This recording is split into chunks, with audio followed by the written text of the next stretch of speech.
everyone. Welcome to the Deep Drop. My name's Luke McCredden and Adam Ring is with me as always. And Adam, fishingworld.com.au is the place that you and I go to when we need to keep up to date with what's happening in the world of fishing and boating. And I've been there this week. I've found a bit of an article and I wanted to talk to you about it because it might pique your interest a little bit too.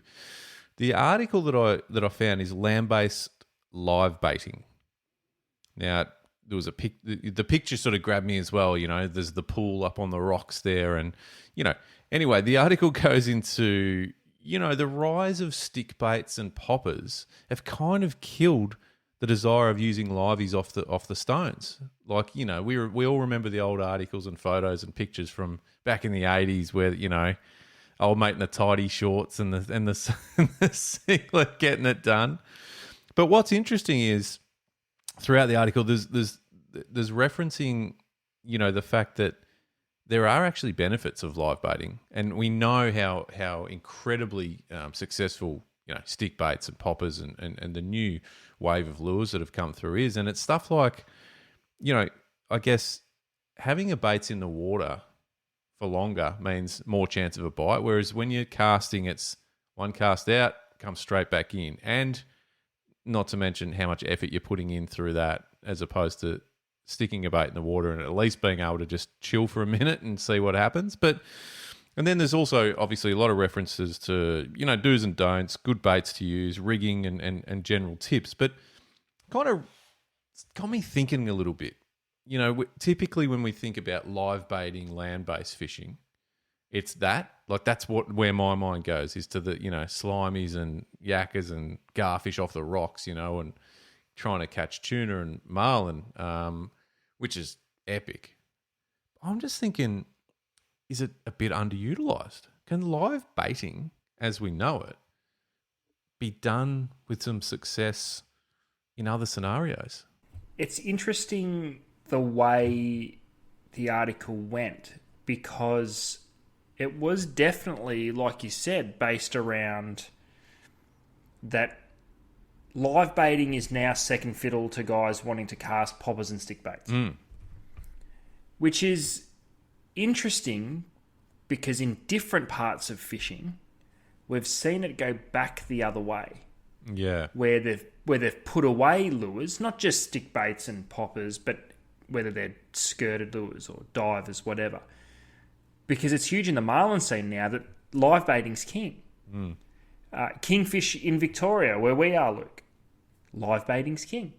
Yeah. Yeah. Maybe depending where you are, people will vertical jig, especially if they're fishing in pretty gnarly current. But it's interesting. But I reckon I know why, just by a couple of the photos on that article, why live baiting has died compared to casting poppers and stick baits. Why? What's your take on it? The amount of freaking work. It is. It does seem because a lot. Because the photo on there is multiple blow-up pools. Yeah, rigged with water straight out of the ocean. We're talking plumbed. kids' pools. Yes. Yeah. The water needs to be maintained. It needs to be changed throughout, whatever the session may be. I found it interesting that the gear went back to full overhead lever drag setups. There was no spin gear involved. Yep. I found it fascinating because I love lures. I love them. I love lure fishing. I love everything about it. But somehow and some why my brain thinks that if you wanted the best shot of fishing off the stones, you'd put out a livey. It's a really strange one for me because I know what I'd prefer to do, but if I wanted the best chance at catching, is poppers and stick baits the way to go? We've spoken about it before, and I remember having a chat recently on this show to Andrew Hart, who was talking about yellowfin tuna in a particular session that he was on, and towing around, like, it wasn't necessarily live baits, but towing around skirts and whatever, wasn't cutting the mustard. But then as soon as they chucked some stick baits and stuff around, it was game on. So it's kind of that argument that there's time and place for everything that's going to be better. Well, the one thing in there that I appreciated, because I don't think that as anglers we think about doing things like this, but he said, why not throw a few poppers and stick baits around while the baits are in the water? Yeah. Because I think the basis, the underlying tone on that piece was it's all about just catching a fish. The best way to catch a fish would be live baits, but so many fish get caught on poppers and stick baits. Why would I not cast them around that while I'm waiting for the baits to go off? And the biggest argument was always having something in the water that's a what fish it is. catching option. Yes. So you can change lures 100 million times. As soon as you retrieve, you've got to pull the lure out of the water. You've got to reset, recast, get back into position, off you go. Whereas a live bait, there is a fish catching option in the water 100% of the time. All the time. Yep. That's really valuable, and I think something that we don't talk about ever, and we probably don't do enough of. I've talked about it in a kayak scenario. If I'm mucking around for snapper and I'm chucking plastics, why haven't I got a bait out the back? We've spoken about live baits for snapper. Is the reason we don't do it because it's just all too hard? It's all too much to think about? Yeah. Because it makes perfect sense. I think so. I feel like there is that element 100% for sure, because it's like if you go out chucking plastics around for snapper in your kayak, like, right? I'm asking you. And that's what you've got. You've got all your bits and pieces. You're all ready to go. It's going to be a bit of fun. Can you be bothered getting the bait jigs out, finding the bait, finding bait, catching it, keeping it somewhere in your footwells of your kayak or something while you. And then, now convert that to the rock fishing scenario. Yeah. You're already taking way too much shit. If you're packing kids' pools, and a lot of these platforms probably aren't the easiest to get in. Once you're in, you may as well get comfortable because the hike to get in or just the terrain. So you're already taking 2 pools. In the photo that was attached to the article, there was 3 30 to 50 size overhead lever drag combos. The plumbing, Could you imagine, the equipment to plumb the pool, to plumb it, yeah. Oh. And imagine you get there. Rods to catch the live bait. But what if you get there and there's no bait around? It's just moved off. It's moved off the headland. You'd be pissed. But then imagine having to take a popping rod, and for those that are unfamiliar with this sort of gear, it's big spin gear. It's not, they're 9-foot rods. They're 10 to 20,000 size reels. It's heavy braid. Heavy gear.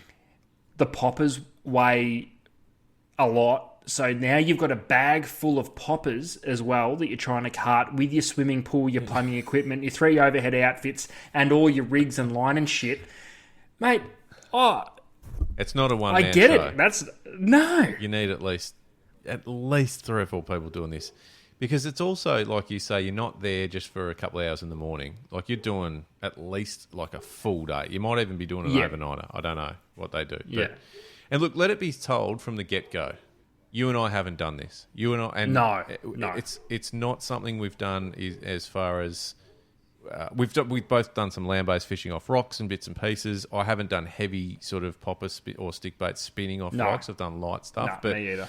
Certainly not the live baiting thing. I'm not opposed to it. I'm just saying. I'm just putting it out there just so we're clear. I'd love to hear from people that have done it and give us some thoughts and suggestions on effort versus reward, I think the reward would be insane. We're talking about... It'd want to be, Adam. Pelagic blue water species caught from the stones. It's got an aura around it.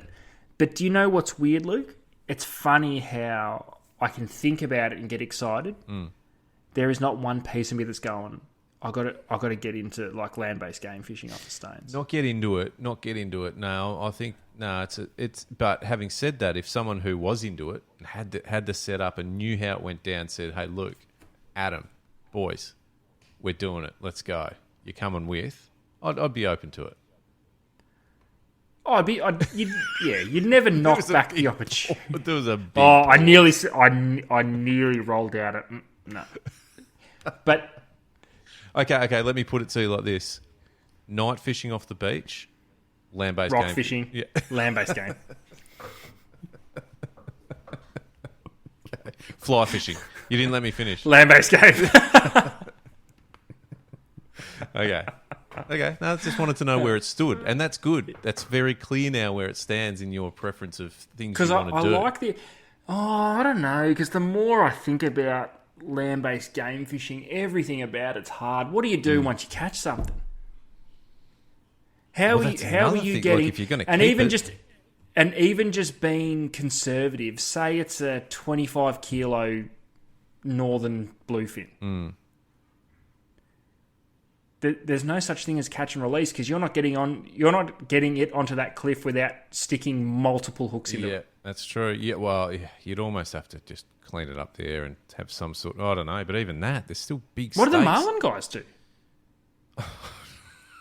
That's a great question. What do the marlin guys do? And I'm 100% being dead serious. I don't know the answer. How are you getting a 90 kilo striped marlin that you've just caught off the rocks? How are you getting it from the water to your platform? And then home, or With your swimming pool. because you're not. Do you just wrap the fish in the swimming pool? There's no releasing a marlin on a No. rock. As in, I don't think you could. No. Be well and truly, beaten up by the time it gets to you. Yeah, which therefore it could be. Which is fine. You're allowed to keep it marlin. Yeah, that's I'm right. just saying, like, and just- that's a lot of fish to try and get up. it's Jesus. I want someone genuinely to reach out because I don't know the answer. I know it is done, so it's possible. Is it a case of just trekking up, back in and out like a few times to get all the stuff? Like, jeez, I don't know. love to hear. I don't love to know. hear about. Do you know? I had a It's thought. kind of yeah. I had a thought. Sorry, if, keep if going. you're a I don't know, local politician, want a bit of want to try and reach the anglers in your area and really get some good cred. Why don't you look at building a live bait pool into the popular rock fishing spots? Like a concrete pool, so to speak, that sits. It's not. You're not messing with anything. Like, you can do it strategically, so you're not damaging any sort of habitat of any other marine creatures. But that would take out the Or bit of effort. are they communal pools? And is the pool always there and hidden in the rocks, or plastic not one. hidden, but put into the? I don't know. There was a bit in this article that I thought of you. There's a bit in the article talking about how to clean the pool before you take it back with you. And I'm like, Nah. you're not cleaning it. You're taking it back and No. putting it in the bin as soon as you get up. You're slashing the hell out of it and chopping it into small, manageable pieces. I would have thought. That's exactly what I thought you'd say. That's exactly what I thought you'd say. Yeah. Because If you're at if the you're really concerned about your pool and the health and safety of it, surely you just find a way to get one of those blue plastic shell pools down there. but even those inflatable ones, come on. I mean, there's plenty in your Kmart's and Targets these days that's not going to cost you much. You're not doing. Oh, you're not, sacrifice the I'm hell out of sorry. it. You're not. I'm not giving No. it a clean. It's No. yeah. No. It's officially a bin liner after the session's done. Amazing efforts for anyone who does it, and I would love to hear from anyone who's even tried it or you don't have to be a master at it. Just if you've done it and you've been with people who have done it. And I'm some insight. fascinated because it seems it has to be difficult. Oh. There can't be anything comfortable about it. No. But as I said off the top, I wanted to talk to you about, this kind of just, I suppose, piqued my interest in live baiting land base in general. So I just started thinking about, like even in estuaries, rivers and lakes, and obviously where you can get live baits to try it. I think about bays and areas that are not necessarily land-based game fishing up the coast, but a lot of those sort of rocky ledges are absolutely gold mines for nice snapper and dewies and stuff like that. places down in like Victoria with Port Phillip Bay, there's some really good land-based fishing spots for snapper. Is there the ability to be able to catch slimies, squid even, and drift them out with a balloon on the right, sort of in the right conditions? And if so, tell me why it wouldn't be effective. Well, there has to be, because it's all of those species that you just listed that you would use for live baits. They hang around piers. So even if you were fishing off a pier, or you were planning to go and fish off the rocks, you would go to a pier and burley up and try and get some yakkers or gars or slimies or whatever it may be. But the live baiting thing, I genuinely believe that 99 times out of 100, a live bait would be the best option. Even just something like, down here at home, the shores of Port Phillip Bay, there's heaps of people that fish off the flat beaches for snapper over night time, or pinkies, I should say. And I'm talking flat beaches. At the deepest part, you would be able to cast into maybe 2.5, 3 meters of water. Yeah. I wonder what you would encounter if you had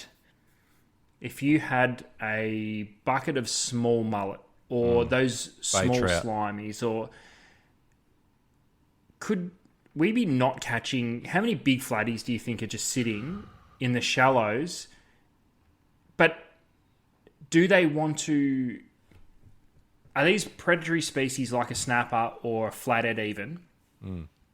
Are they so inclined to look for an easier meal that you're better off, say, butterflying a bait? Are you better off getting a live bait and fishing it ultra fresh? Really fresh. And potentially. I think it's a great question, but I still lean towards what you were saying with the high percentage of live baits out fishing other. But I probably compare that a bit to lure fishing. Like I still think if even snapper fishing with, whether it's vibes or soft baits, if you were doing it and you knew there were a few snapper about, but then you sunk a live bait down there, I would be so confident that would get eaten straight away. Yeah, me too. Whereas the soft plastics and the maybe not so much. But you still get the bite, obviously, but it's just a bit harder work. I'm not saying live baiting's easier, but it's just so hard for some of these fish to refuse. And like I said, up the coast, even with whether it's kingfish or dewies or even further up into, even barramundi, mate. Like, exactly. That's a great one. If you want the best possible chance at catching a meter barramundi, you're going to be live baiting. You just are. It's a really interesting thing. I honestly believe the answer is live baiting isn't. It probably doesn't reach its true potential because there's so many factors.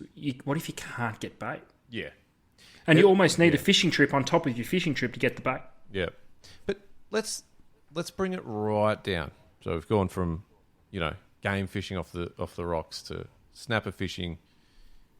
Some of the best brim fishing that I remember doing as a kid was pumping live nippers or whatever, and whacking them straight on hooks. Now, how alive they were by the time they were sort of cast out and after a few minutes, but they're still wriggling around. Mate, they're so effective. And not just brim, like everything eats that stuff in those systems. What about floating a mud eye or a worm down a trout run? Exactly. What about drifting a trout for a cod? What? Oh, you can't do that? Oh, no, you can't. But it would work. Of course it would work. Why are their glide baits and swim baits literally designed the same size and colour patterns as redfin trout?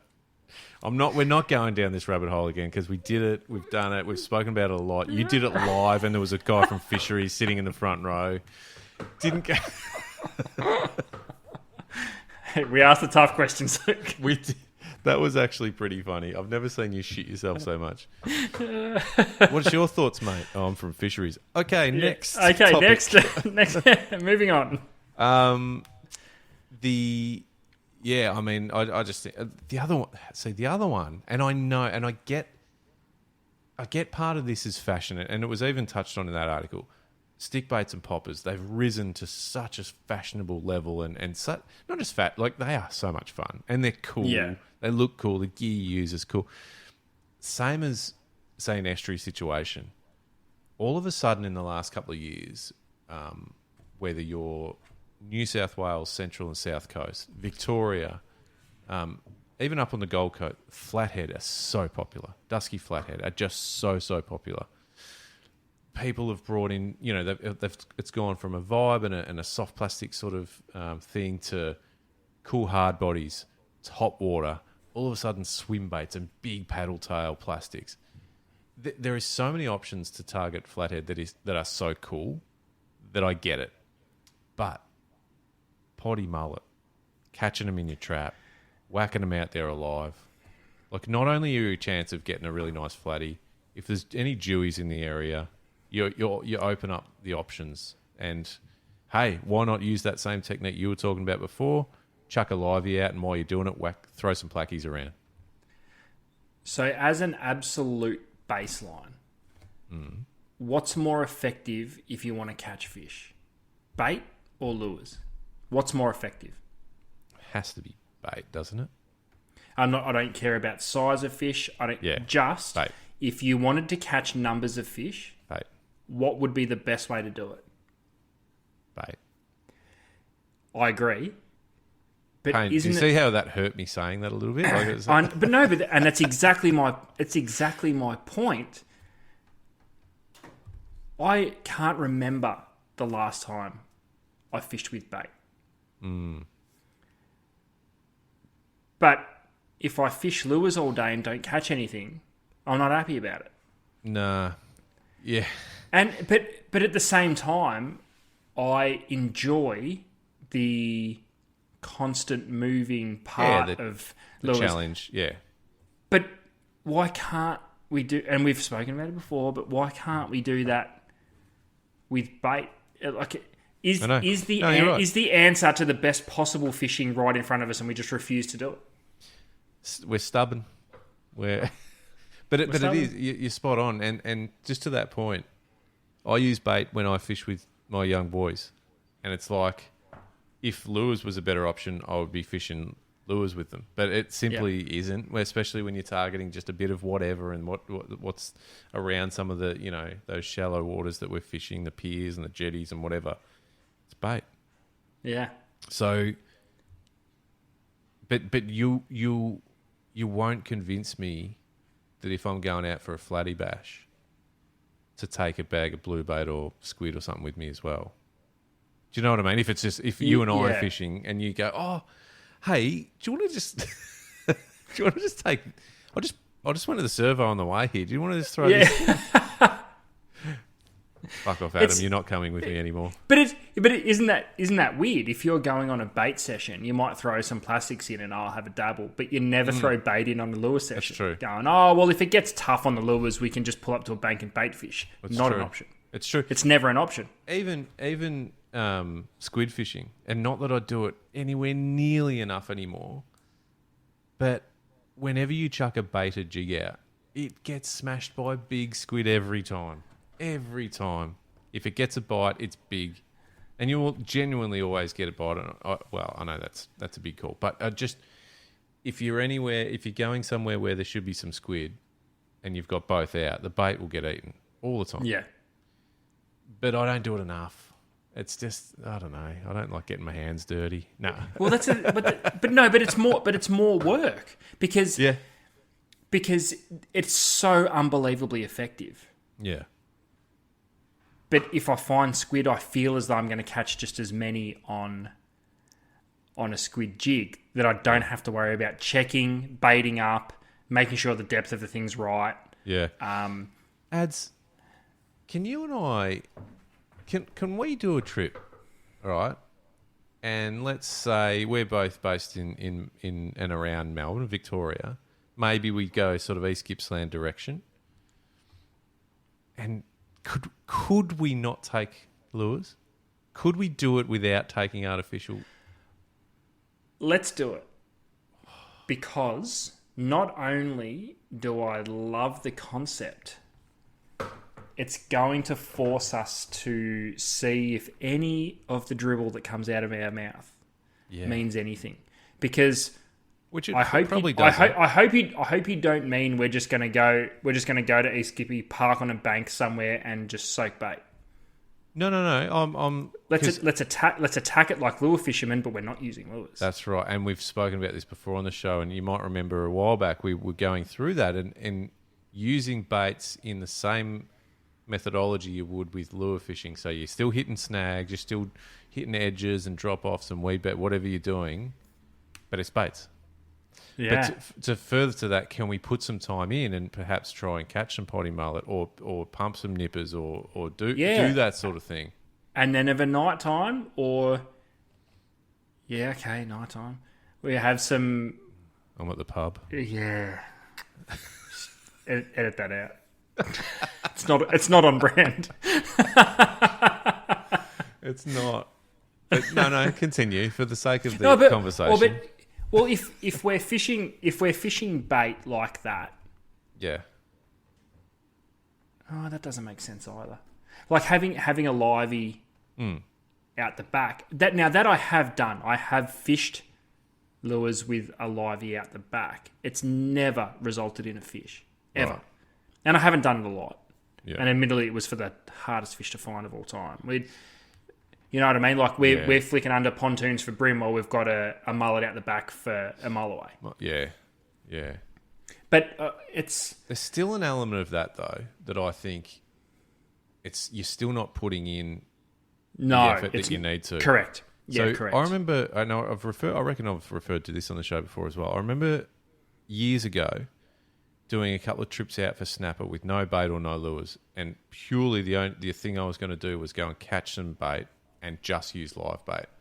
And I did that, and it was every ounce of energy and mental was about live bait, then catching it and then using it. But I think if I did that while I was doing other shit, you don't put in the full. Yeah, that's right. You wouldn't. Yeah, that's know? right. You would sacrifice something crucially important to making sure that I reckon you would. that can work. Oh, this is interesting. I'll put that on the list. All right. I mean, it's less, exciting, is it? Well, yeah, but It's less. It's not getting me as pumped as Nah, you know what? I mate, it's what we used to do. yeah, You know what I mean? As a kid, thought of it. Well, I remember there might have been a single, Helco Mr. Twister or one of those. I remember fishing, up near Horsham I can't remember the name of the lake, but with my grandfather, and he'd have a little metal wobbler for a redfin or something, and it was like, that's weird. Just put a bait on, you weirdo. yeah. Okay. Oh, I think we should do this. I think we do should this. just to see, just get some first-hand experience. Is the bait thing Yeah. better for catching? I reckon you'd catch a lot more small fish. But hey, it's better than catching no fish. Better than no fish. It's better than no fish. All right. Well, Write that down. Plenty there. A bait trip, but live baiting, land-based, two very different things. And I think that's a great conversation. I really enjoyed that, reading that. Obviously, like we said, it was more around the game fishing side of things, but I just think it opens up a can of worms that, again, I'd love to hear from anyone who does any form of land-based live baiting. So whether it is off the rocks for tuna and marlin and stuff, or it's, like I said, if you The piers, the beaches, wherever you are, is live baiting the jam. the thing is, if you are on some of those piers or jetties, I mean, there's no better place to catch live bait. They're all there. That's where they, you know what I mean? Yeah. Like if you want to get some gars or squid or slimies or yakkers, it's the best place to find them. That's right. To then drift one out, next level. I'd love to Next hear level. about it. Yeah, Go for it. 100%. Do it.